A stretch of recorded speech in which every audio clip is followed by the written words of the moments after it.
Monsieur le député Yossi Taïeb, bonjour. Bonjour. Bienvenue dans le 3e épisode de notre émission Une école, une histoire, une émission proposée par l'association Choisir l'école juive.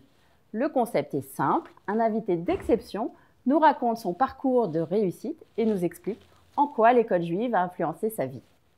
Alors avant de vous interroger sur votre success story, je vais vous présenter à nos amis internautes en quelques mots.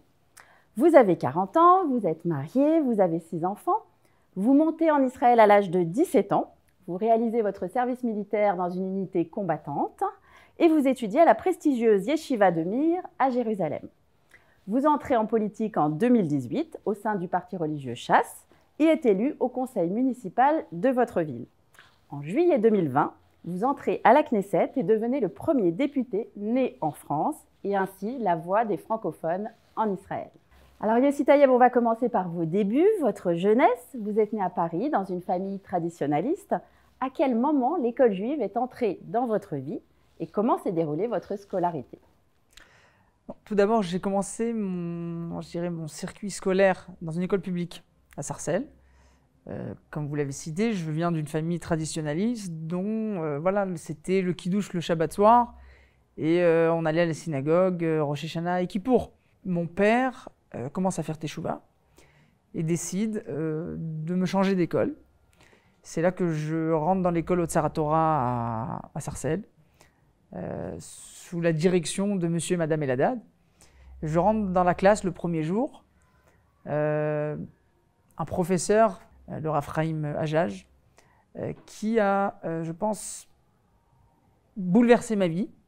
Il m'a accepté, on pourrait dire ça, ou il m'a encadré dans la classe avec beaucoup d'amour.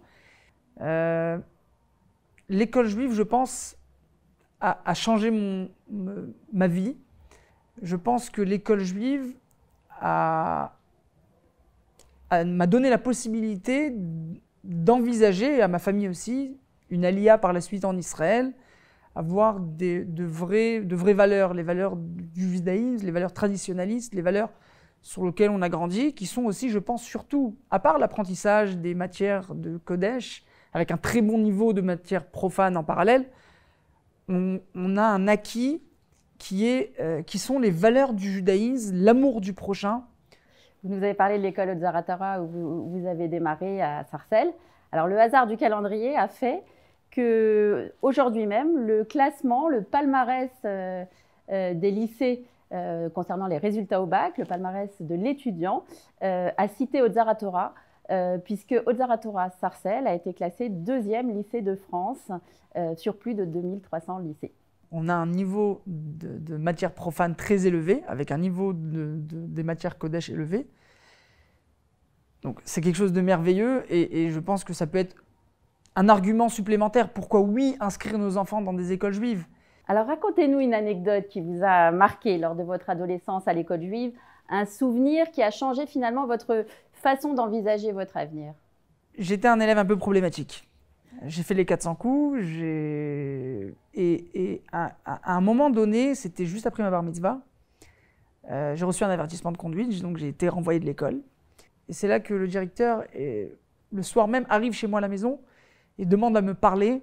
Et on a eu vraiment une vraie discussion, ce qui a engendré que le lendemain, je suis déjà revenu à l'école alors que j'avais un avertissement et je devais être renvoyé pendant plus d'1 semaine. Je pense que cette approche d'un directeur qui est proche de ses élèves, qui voit au-delà d'une conduite ou d'un niveau d'apprentissage, je pense que cette chose-là m'accompagne jusqu'à aujourd'hui, même dans l'éducation de mes propres enfants. Alors en tant que député, vous avez choisi de siéger à la Commission des droits des enfants. En quoi l'école juive et l'éducation juive vous tiennent à cœur aujourd'hui? Je vais faire la différence des choses entre l'école juive en France et l'école juive en Israël, bien entendu, puisque aujourd'hui je suis en Israël, mais on parle de l'école juive en France. Je pense que le système scolaire de l'école juive française pourrait être un exemple pour l'école juive en Israël. Un très bon niveau d'apprentissage au niveau du Kodesh, avec de vraies bases, tout en ayant un très bon niveau d'apprentissage du Chol. Je ne sais pas ce que j'aurais été aujourd'hui si je n'avais pas été à l'école juive. On dit souvent que les Olympes de France ont du mal à s'intégrer, à accéder aux plus hautes fonctions de l'administration, mais également de l'entreprise. Vous qui êtes le premier d'entre eux à avoir accédé à la fonction de député, qu'en pensez-vous et comment aidez-vous concrètement les Olympes de France? Tout d'abord, je pense qu'il y a un vrai problème sur l'intégration des francophones en Israël. On a malheureusement pas beaucoup de francophones dans des places, dans les ministères ou dans les municipalités.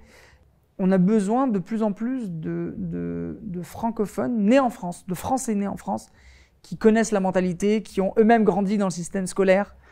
En ce qui me concerne, j'ai jamais cherché à faire de la politique.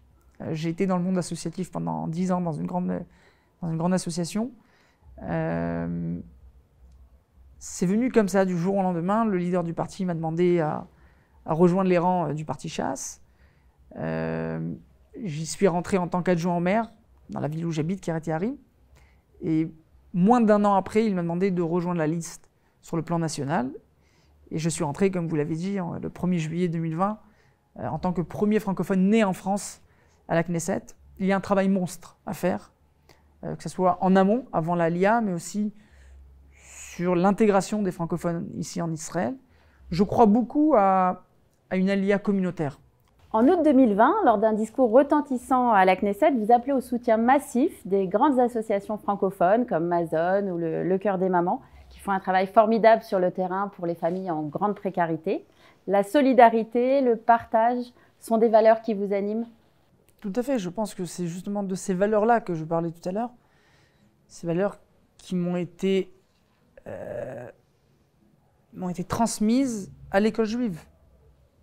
L'amour du prochain, l'entraide, c'est au-delà de l'apprentissage. On parle vraiment de valeurs profondes. C'est sur ces valeurs-là que j'ai été éduqué, c'est avec ces valeurs-là que je rentre à la Knesset. Et j'espère avec ces valeurs sortir aussi de la Knesset par la suite. On a débloqué 100 millions de shekels qui, à ce jour-là, sont distribués à toutes les associations en Israël qui ont été touchées par le Covid-19. Je pense que c'est notre devoir. Pour finir, si vous deviez conseiller des parents français dans leur choix d'éducation ou peut-être dans leur choix d'école juive, que leur diriez-vous? Je pense qu'il est clair qu'on veut que nos enfants aient un niveau d'apprentissage élevé, qui puissent rentrer par la suite dans les meilleures universités. Ce qui accompagne l'homme par la suite dans sa vie, ce sont les valeurs. Les valeurs sur lesquelles on a été éduqué. Alors clair, il y a des valeurs qu'on reçoit à la maison, mais je pense que l'école juive en France donne une valeur supplémentaire qui est au-delà de l'apprentissage, que ce soit sur le plan matériel, mais aussi sur le plan spirituel. On a un devoir en tant que peuple de pouvoir garder nos valeurs. C'est en envoyant nos enfants dans l'école juive qu'on pourra garder la communauté française, le peuple juif dans sa totalité, de la meilleure façon. Notre émission s'achève. Merci Yossi Taïev d'avoir passé ce joli moment en notre compagnie. Merci de nous avoir fait partager votre expérience. Quant à nous, on se retrouve très prochainement pour une nouvelle émission Une école, une histoire avec un prochain invité d'exception. À très vite.